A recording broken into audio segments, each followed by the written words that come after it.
Di depan sebuah perpustakaan, terlihat seorang gadis yang menjelaskan tentang gejala Enso, di mana ada seorang gadis yang kehilangan ibunya 5 tahun yang lalu. Hal itu memicu gangguan panik, diperparah dengan lingkungan asing di pedesaan terpencil. Wanita itu menjadi stres karena tinggal di rumah sendirian setiap hari. Faktor-faktor itu sepertinya memiliki dampak yang bersamaan.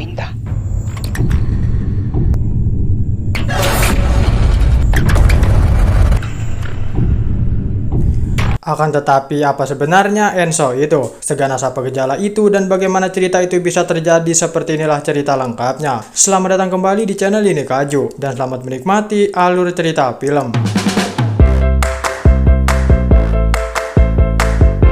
Film ini dimulai dengan seorang narator yang menjelaskan di zaman sekarang, atau lebih tepatnya di dunia yang sudah damai, hal yang tidak mungkin terjadi malah terjadi beneran, yaitu adanya sekte pemanggil iblis dan kemunculan iblis itu sendiri. Tenaga medis dan kepolisian negara tidak sanggup mengatasi hal ini, akan tetapi ada satu kelompok yang memang ahli di dunia periblisan, dan inilah pemburu iblis malam suci. Di sebuah markas terlihat ada dua tamu yang datang. Tamu itu berkata ingin langsung bertemu bos mereka. Perkenalkan, dia bernama Bos Bao dan kedua anak buahnya bernama Kim dan Soran. Diketahui kalau mereka bertiga adalah pemburu iblis profesional, dan tamu yang datang ingin meminta bantuan tentang anak mereka yang menghilang. 달 전부터 제 딸 수진이가 갑자기 연락이 좀 심각한 일인 것 같아서요. 그래서 최반장 아예 아니거든요. 이거 분명 뭔가 잘못된 것 같습니다. Setelah uang muka didapatkan, Bao dan kedua anak buahnya langsung menjalankan tugasnya. Bersamaan dengan itu, berita mengumumkan kalau belakangan ini kekacauan terjadi di mana-mana. Hal itu membuat para warga ketakutan. Alih-alih lapor polisi, malahan polisinya ikut dibunuh. 특수 강력팀을 꾸려 수사하고 있지만 그들은 공권 현장 출동 경찰까지 잔혹. Di sebuah ruangan terlihat kepala polisi berbicara dengan seseorang. Selama 30 tahun menjabat sebagai kepala polisi, beliau belum pernah melihat kasus sekejam ini. Hal aneh seperti iblis dan setan mulai viral, dan kepolisian benar-benar tidak bisa menangani hal itu. 당시 믿기지 않는 일들이 계속 일어나는 악마를 소환하는 대주교를 맹신하고 Bao dan kedua rekannya terlihat sudah sampai di sebuah rumah megah. Dicurigai kalau rumah itu adalah tempat sekte pemanggil iblis. Setelah masuk, Bao dan kedua rekannya malah menemukan ormas berandalan. Akan tetapi itu semua hanyalah kamuflase. Karena setelah masuk lebih dalam, Bao dan kedua rekannya menemukan sekelompok sekte yang sedang melakukan ritual pemanggilan iblis. Dan Bao memberikan bogeman mautnya kepada mereka.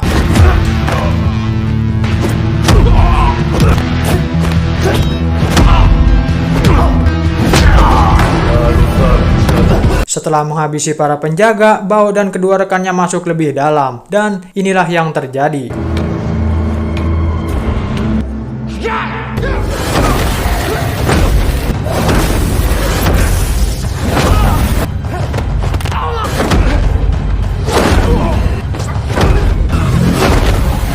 Bersamaan dengan Bao yang membogem anggota sekte, Sharon terlihat menjalankan tugasnya, yaitu mengeluarkan iblis yang sudah masuk ke tubuh si korban.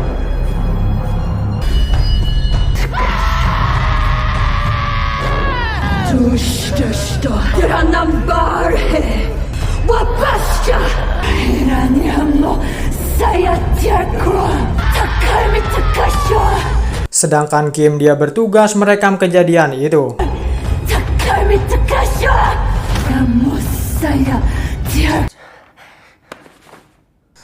Setelah semuanya beres, Sharon berkata kalau korban itu belum sepenuhnya dimasuki iblis. Mereka berhasil menolongnya, dan Bao terlihat membakar peralatan itu.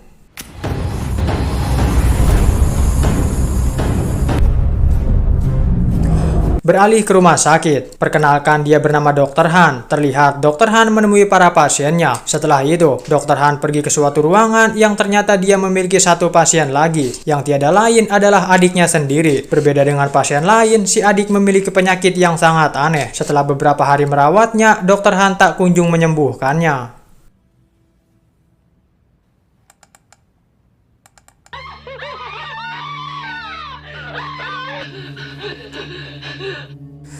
Bao sendiri terlihat sedang teleponan dengan seseorang. Dari pembicaraan mereka, diketahuilah kalau Bao sedang mengumpulkan uang untuk membangun sebuah panti asuhan. Kim terlihat menemukan sebuah petunjuk, yaitu sebuah tato di belakang kuping. Kalau mereka melihat tato itu, sepertinya mereka adalah sekte pemanggil iblis. 얘네 대주교는 아직 못 찾았는데 제가 정보원들을 쫙 심어놔서 요즘 들어 벨제비트 같은 1등급 마귀들이 자주 나오는 게 Saat sedang di markas, terlihat Dr. Han datang ke sana. Dr. Han ingin melapor perihal adiknya yang memiliki penyakit aneh. Tetapi ketika Dr. Han mengatakan kalau dia disuruh pria bernama Marco, Bao pun menolak laporan itu. Bahkan ketika Dr. Han memberikan uang muka, Bao tetap menolaknya. Entah siapa Marco itu. Akan tetapi Dr. Han tidak menyerah. Dia memberikan sebuah dokumen tentang perilaku adiknya. 이거 제 동생 영상 기록인. Saat sedang asik menonton video kenangan bersama adiknya, Dr. Han melihat kalau adiknya tidak ada di ranjang. Lantas Dr. Han pun berlari menuju ruangan si adik. Setelah sampai, inilah yang terjadi.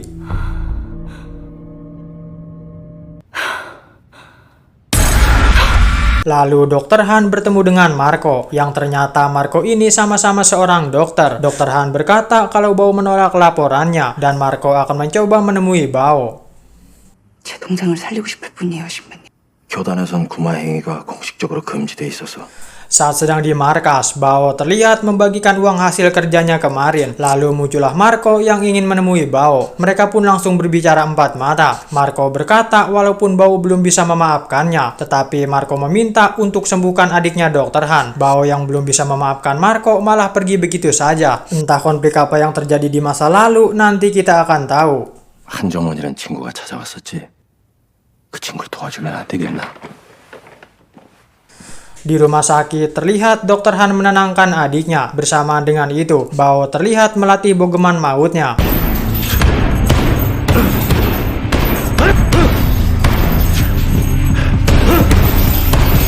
Lalu kita diperlihatkan Kim dan Soran yang sedang mengobrol. Saat itulah kita dibawa flashback lebih tepatnya 7 tahun yang lalu. Ternyata Kim dan Soran sempat ditolong oleh Bao dari iblis Lucifer yang akan membunuhnya. Dari situlah mereka berkata tidak ada lagi yang perlu ditakutkan dan mereka sangat ingin menolong adiknya Dr. Han. Akan tetapi Bao yang belum menyetujuinya membuat mereka hanya bisa menyelidiki dokumen itu. 사장님이 마귀한테서 우리 목숨을 구해줬잖아. 저도 정말 그 선생님 도와주고 싶어요. 은서 증상의 원인은 Adiknya Dr. Han terkena gejala yang bernama Enso. 5 tahun yang lalu ibunya meninggal. Hal itu memicu gangguan panik, diperparah oleh lingkungan baru yang asing di pedesaan, dan juga rasa stres karena mempersiapkan audisi di rumah sendirian sepanjang hari. 하루 종일 혼자 집에서 기대? Saat Kim dan Soran melanjutkan menonton dokumen itu, mereka menemukan banyak sekali kejadian-kejadian aneh.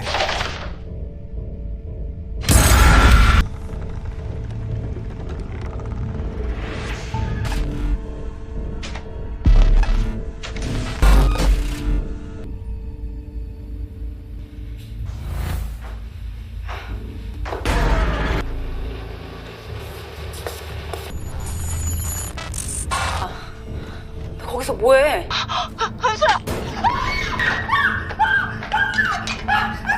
Bao yang sehabis melatih bogemannya mendengar berita di TV kalau situasi di kota semakin parah. Dari situ Bao memutuskan untuk membantu adiknya Dr. Han. Dimulai dengan menyelidiki dokumen yang diberikan oleh Dr. Han.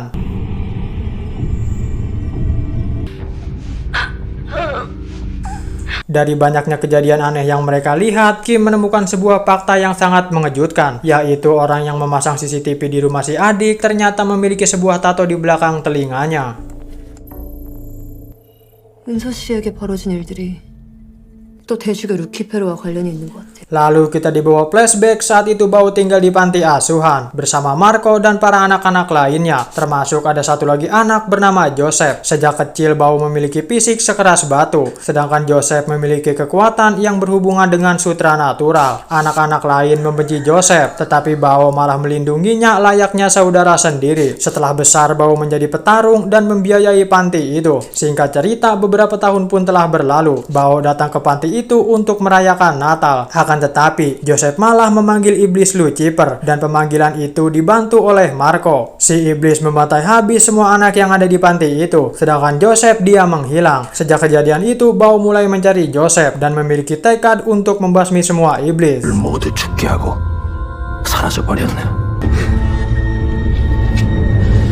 Itulah sebabnya Bao tidak mau memaafkan Marco dan mengapa Bao sangat ingin membangun sebuah panti yang hal itu untuk menebus semua kesalahannya di masa lalu. 바오는 가족 같은 사람들을 구하지 옥수심 때문에 사라진 요셉이 Berpindah ke masa sekarang, terlihat Bao sedang diganggu oleh iblis.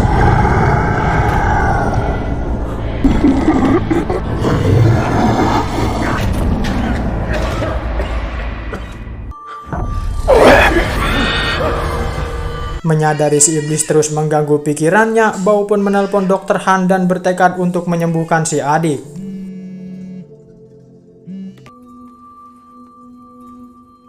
Malam harinya mereka berempat pun bertemu. Bao mengatakan kalau Sharon ahli dalam mengusir iblis. Lalu Sharon mengatakan kalau pengusiran iblis sangat berbahaya, bahkan bisa mengorbankan nyawa mereka. Tetapi demi sang adik, Dr. Han siap menanggung resiko apapun. 특별한 능력이 있습니다. 누구보다 그들과 싸우는 법을 잘 알고 있어요. 동생 목숨만 살릴 수 있다면 Lalu Kim menjelaskan si adik kerasukan iblis bukan karena kehilangan orang tuanya atau karena stres, melainkan ada orang asing yang sengaja mengincar si adik. Hal itu diperkuat dengan sebuah tato yang ada di belakang telinga orang asing itu. Mereka disebut pemuja, patuh pada setan, menyakiti orang, dan menyebabkan kejahatan. 이들이 은서 씨를 통해서 어떤 악마를 소환한 것 같아요. 숭배자라 부르고요. 악마를 숭배하고 마귀한테 복종하면서 Tidak sampai di situ, para penjaga mereka dilatih layaknya tentara. Mereka menghajar siapapun yang menghalangi jalannya, tetapi mereka tidak perlu khawatir karena ada Bao yang siap membogem para penjaga. Lalu Dr. Han menanyakan mengapa para pemuja memilih si adik. Sharon menjawab selama bertahun-tahun mereka telah mengincar orang-orang seperti si adik yang memiliki jiwa murni sebagai wadah untuk raja mereka, yaitu iblis. 악마를 소환시켜서 그들의 세상을 만들려고 해요. 은서를 한번 만나봐야겠습니다. Singkat cerita, bertemulah mereka dengan si adik. Sharon mengajukan beberapa pertanyaan kepada si adik. Setelah memastikan kalau si adik benar-benar dirasuki iblis, Sharon mulai membacakan beberapa mantra. Dan inilah yang terjadi.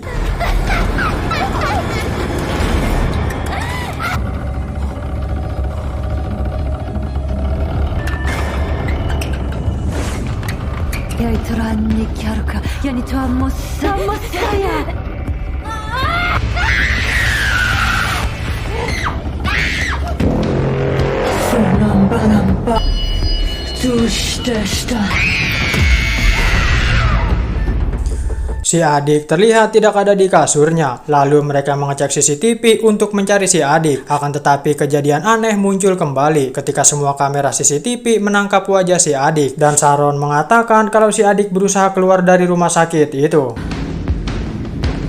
밖으로 나가려는 것 같아요. Saat mereka akan menyusul si adik, para pasien di rumah sakit itu bersikap aneh. Tetapi Bao dengan tenaganya mampu mengatasi hal itu. Si adik sendiri terlihat sudah keluar dari rumah sakit. Mereka terus menyusul si adik dan inilah yang terjadi.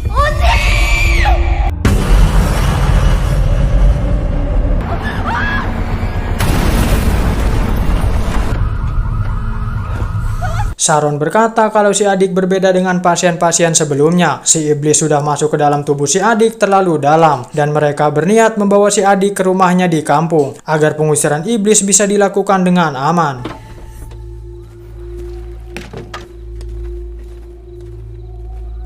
Di suatu ruangan, terlihat si adik diikat di sebuah kursi dan diberikan garam di sekitarnya dengan tujuan agar si iblis tidak bisa kemana-mana. Lalu Sharon menjelaskan ada 6 tahap yang harus dilakukan untuk mengusir iblis. Dalam proses itu tidak boleh diganggu. Kalau sampai terganggu, nyawa mereka semua akan dalam bahaya. 만약 중단된다면 은서 씨 목숨도 우리 모두의 목숨도 위험해져요.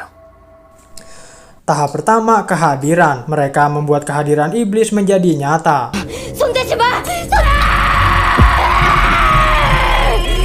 Memasuki tahap kedua, yaitu pura-pura. Si iblis akan mencoba menipu mereka. Hal itu terbukti ketika si adik dengan lembut memohon untuk dilepaskan. Tetapi Dr. Han tidak akan tertipu.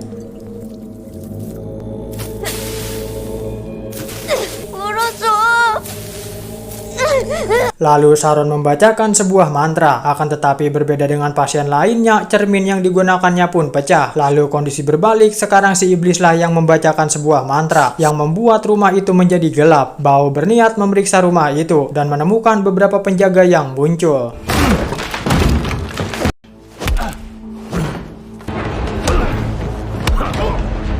Bersamaan dengan itu, si iblis terus membacakan mantra. Lalu Sharon membalas dengan mantra miliknya, sampai-sampai membuat properti hancur. Bao sendiri masih dibuat sibuk oleh para penjaga.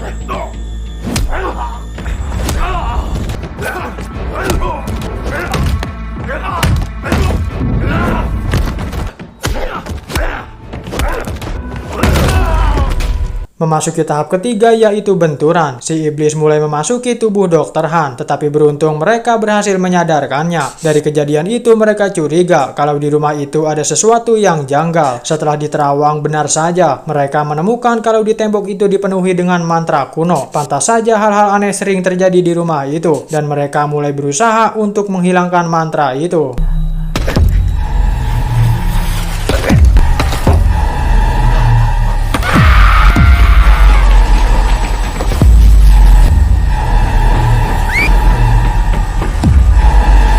Setelah mantra itu hilang, si adik sempat sadar. Akan tetapi tidak lama kemudian si iblis masuk kembali. 나 이거 좀 풀어줘.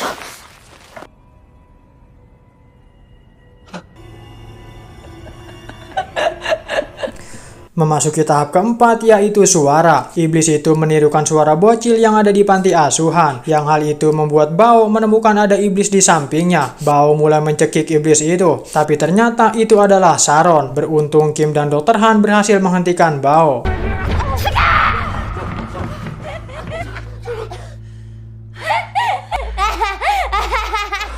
Sharon terlihat menggunakan sebuah besi untuk mengeluarkan suara ngilu. Akan tetapi iblis itu malah membacakan sebuah mantra yang seketika suasana menjadi dingin dan Sharon dibawa ke sebuah dimensi yang aneh. Hyderokal, dini kuashani otakaya, wantonomira kwatumatilla. Saat Sharon sedang melakukan pengobatan, Dr. Han tidak tega melihatnya, dan Dr. Han tidak sengaja menendang garam itu, yang membuat si iblis mengeluarkan aura yang sangat kuat, sampai-sampai garam itu berhamburan. Si adik terlihat menghilang dari kursi itu. Setelah ditemukan, iblis itu pun berkata kalau tubuh si adik sudah menjadi miliknya, dan si adik bisa melakukan hal-hal di luar nalar.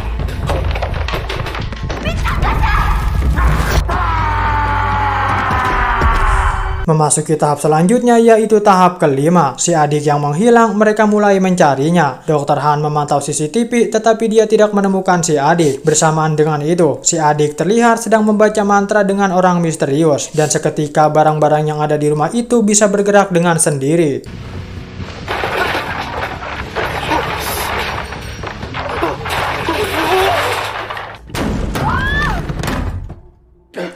Setelah kejadian aneh itu, Dr. Han teringat kalau di rumah ini ada sebuah gudang. Bao terlihat mendatangi gudang itu, sedangkan Dr. Han dan yang lainnya menemukan tanda-tanda kalau si adik perlahan berubah menjadi iblis. 은세가 점점 마귀화되고 있어요. Bersamaan Dr. Han yang menemukan si adik, Bao juga menemukan kalau di dekman gudang itu ada para sekte yang sedang melakukan ritual, dan baku hantam tidak terelakkan lagi.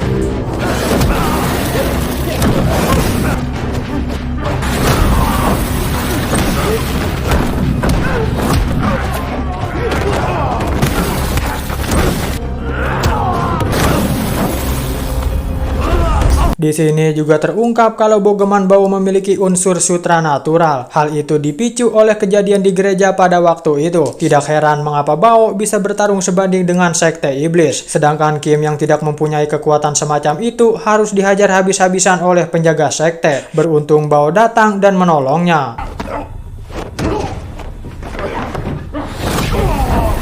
Si adik tiba-tiba muncul dan membacakan sebuah mantra. Lagi-lagi dia membawa Sharon ke dalam dimensinya. Bersamaan dengan itu, Kim sudah mengetahui nama si iblis, yang ternyata si iblis bernama Molochi. Dari situ mereka mulai memasuki tahap ke-6, sekaligus tahap terakhir, yaitu pengusiran. 아이들을 제물로 잡아먹는 terlihat Sharon mulai membacakan mantra pengusirannya. Akan tetapi si iblis yang tidak mau mengalah juga ikut mengeluarkan auranya. Dari situ terjadilah dua bentrokan antar ilmu sutra natural, sampai-sampai barang-barang yang ada di sana terlihat melayang.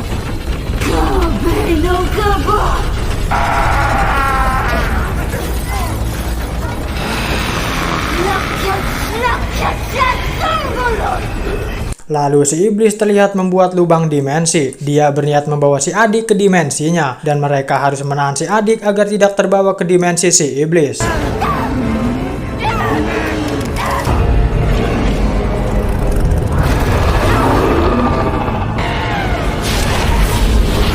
Saat iblis itu muncul, Bao langsung mengeluarkan tinju terakhirnya yang diberi nama Bogeman Suci Ilahi, yang hal itu langsung mengusir si iblis ke dimensinya dan menyelamatkan tubuh si adik.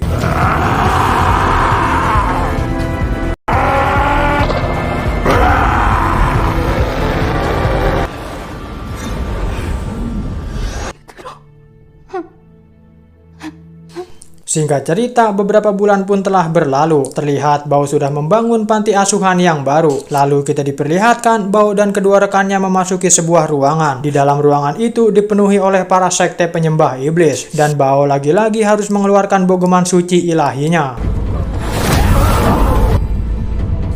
Dan film ditutup dengan sebuah komik yang sangat keren.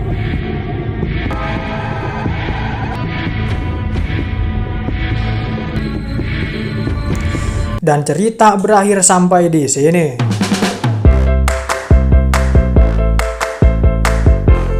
Walaupun tidak seberadrenalin film Donnie lainnya, tetapi film ini masih sangat layak untuk ditonton. Terlepas dari Bao yang memiliki dendam dengan iblis, kita bisa mengambil sebuah pesan bahwa jangan biarkan api dendam membakar hatimu, karena itu hanya akan menghancurkan dirimu sendiri. Ingatlah bahwa setiap langkah yang diambil dengan kebencian hanya akan membawa lebih banyak kegelapan. Pilihlah untuk melepaskan dendam dan berjalan menuju cahaya, karena disitulah kedamaian dan kekuatan sejati berada. Itu, gua Kaju, satu dari sekian banyaknya pengangguran yang ada di dunia ini, mengucapkan terima kasih dan sampai jumpa di video selanjutnya. Jangan lupa subscribe karena subscribe itu gratis, dan gue berharap kita bisa berteman.